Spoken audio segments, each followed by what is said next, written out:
What, do you guys all recognize me from the Don Lemon Show? I know you don't watch those shows, but you know, it's good. Hey, we are so thankful that you all made it here today. I don't know if you are aware of this, but we got some other VIPs that are going to be showing up shortly. Are you guys aware of this? A certain Vice President of the United States, Mike Pence. There's a lot of things to like about Mike Pence. I personally really like his hairdo. But what I like even more is the fact that when he was in the House of Representatives, he had a 99.5% ACU record with all of his votes. How about that?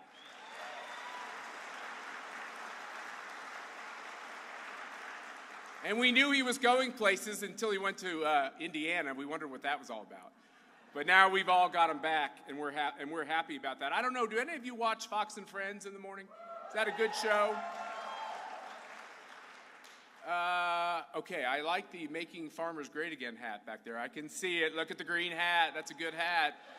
I don't know if you ever heard of this woman by the name of Mercedes Schlapp, but the Schlapp is, a rather distinctive last name. So yes, we are married.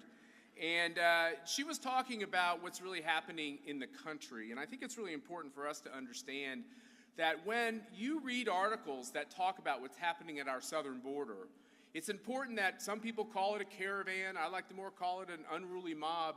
When you have these people rushing our southern border, it's important for you to understand that there are people rushing our southern border each and every single day. They cover it as if it's an isolated event. But the hardworking people that are trying to enforce our border with compassion, we have the most compassionate immigration laws on the face of the earth. They're so compassionate, though, that they need to be followed. And what we're all seeing is the fact that certainly the spirit of the law has not being followed. And what my wife was saying this morning is between 1,500 and 2,000 instances average a day of people coming to our border. So we really have to be aware of what's happening. And when you think about what's the mob that's making its way through Mexico, they've already broken laws by getting from their country, running borders, and getting into Mexico. Authorities have already said that there's over 200 criminal elements in this caravan, so don't let them tell you that we know exactly who's in it, who's in this mob/caravan. We don't know, but the work that's been done, we do know that there are problems. Even the Mexican ambassador said that this group of people could be violent. So, and then we look at the people that are claiming asylum. It used to be 1 out of 100 would claim political asylum. Now it's 1 out of 10. Let's face it, folks. They're being organized. They're being coached. And they're breaking the spirit of our laws, and it has to end. This is why I like being back home. You know, I grew up in Wichita, so it's always nice to be back home. I say these things in the swamp and nobody cheers, and it's amazing. It's nice. So the other problem we have is we have an increasingly radicalized Democratic Party. You all know this. I bet some of you are Democrats. I bet some of your family members are Democrats. I bet some of your parents and your grandparents were Democrats, and that was a fine tradition. Let me tell you something. This ain't your grandpa's Democratic Party. In the 1940s, about 14% of Democrats and Americans generally said that they approved with the ideas of socialism. 14%. Today, in a recent Gallup poll, that is 57% of Democrats who are okay with the idea of them being the Socialist Party. And they wonder why there's no bipartisanship. How are we going to work with a party that's increasingly radicalized on all the issues you care about? How do we know they're radicalized? Well, let me tell you, come out to where I live and go to a restaurant. But don't be sat next to Ted Cruz or General Mattis or Susan Collins or the 30 congressional candidates who have been attacked, one stabbed, all across this country because of the red-hot rhetoric that somehow it's okay to humiliate a conservative and to disparage every Republican. And as a nation, we know that's wrong, and it must stop. And they need to hear your voices on this.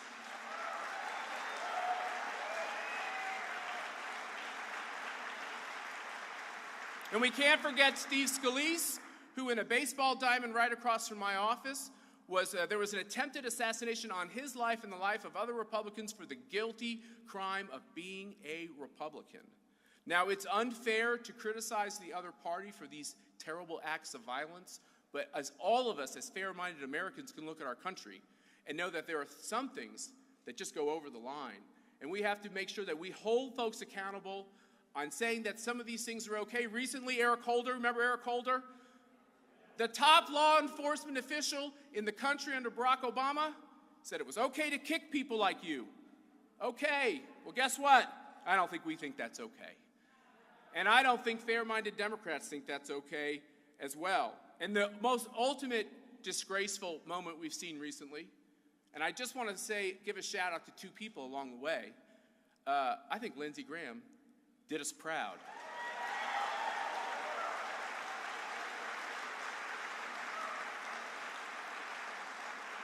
I watched him in that committee, and I watched the tape of it afterwards. I think it's seared in my brain, the fact that he understood how unfair some of these things have become.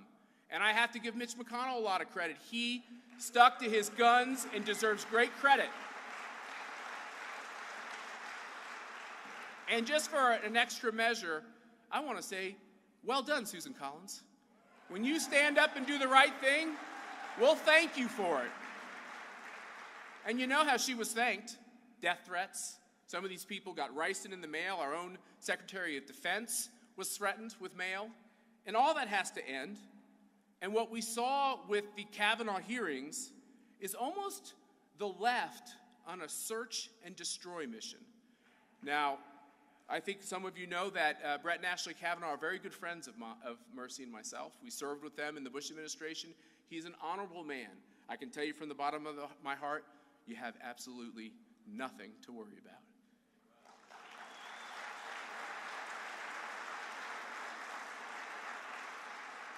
It's kind of simple. If you're a conservative and you get put on the Supreme Court, your personal opinions actually have nothing to do with it. People ask me all the time, what does he think about this issue? What does he think about that issue? I said, it really doesn't matter. What matters is what James Madison thought. And what matters is what the authors of not only our Bill of Rights, but all the other amendments that have followed afterwards. It matters what they think. It matters what the words say. And that's so refreshing. And I say that because I want you all to, get steely here for a minute.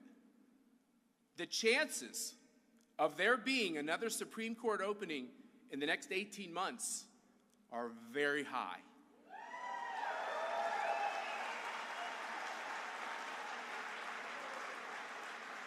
When that man or woman gets picked, they are going to have a nightmare on their hands. We watched it with Brett Kavanaugh. Neil Gorsuch is another very good man. I bet he would have gotten the same scrutiny and the same inappropriate behavior if he had been the fifth vote.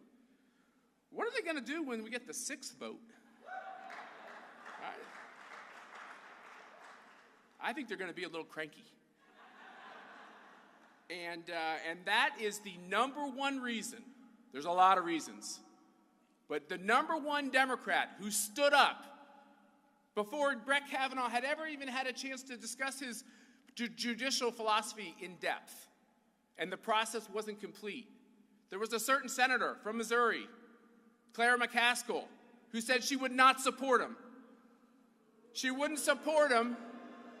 She wouldn't support him because she doesn't really believe in the First Amendment's open attitude to the fact that we ought to be able to have political speech. Well, I can think of a lot of reasons not to support a Supreme Court nominee, but it ain't because they support the First Amendment. It's kind of a bad excuse.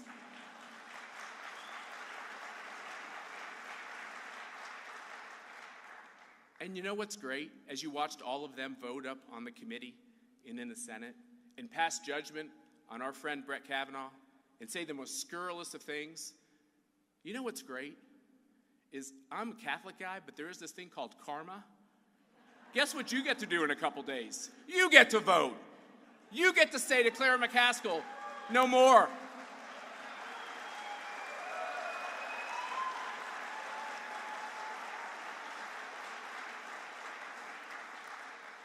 And so we're going to hear from this guy, you know this guy, Josh Hawley, your Attorney General. We endorsed him in his primary for AG.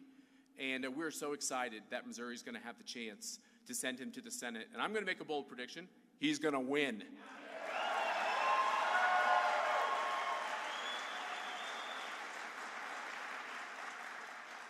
And now I got the great privilege of talking about someone else who's going to win. So like I told you, I grew up in Wichita. I'm living in Virginia. And I'm really happy to be back here because we have lived amongst and know all these great candidates who are running in both Kansas and in Missouri.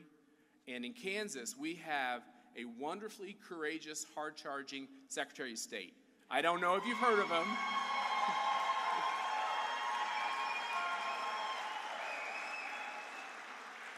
He really hasn't made a name for himself on very much. He's a little retiring. I was backstage with him saying, you know, you really got to kick it up a notch here, Chris. We really need to see it from you. It takes a lot of courage to run for office. It takes even more courage in this turbulent time to stand up and be a conservative. And when you hear from Republicans who aren't standing with one of these nominees, it's because they just don't like the agenda they're seeing in Washington and going all around the country. Guess what? It's a great agenda. We've never been so united as a party. Every poll shows you that the Republican, conservative, Trump coalition is more united now than we've seen in my lifetime. And that's a wonderful thing. When Republicans tell you that we're not united, they're just not looking at the facts. Somebody else I know calls that fake, but I guess I'll leave that to him. So our Secretary of State is running to be the next Kansas governor. It's my honor to give you Chris Kobach.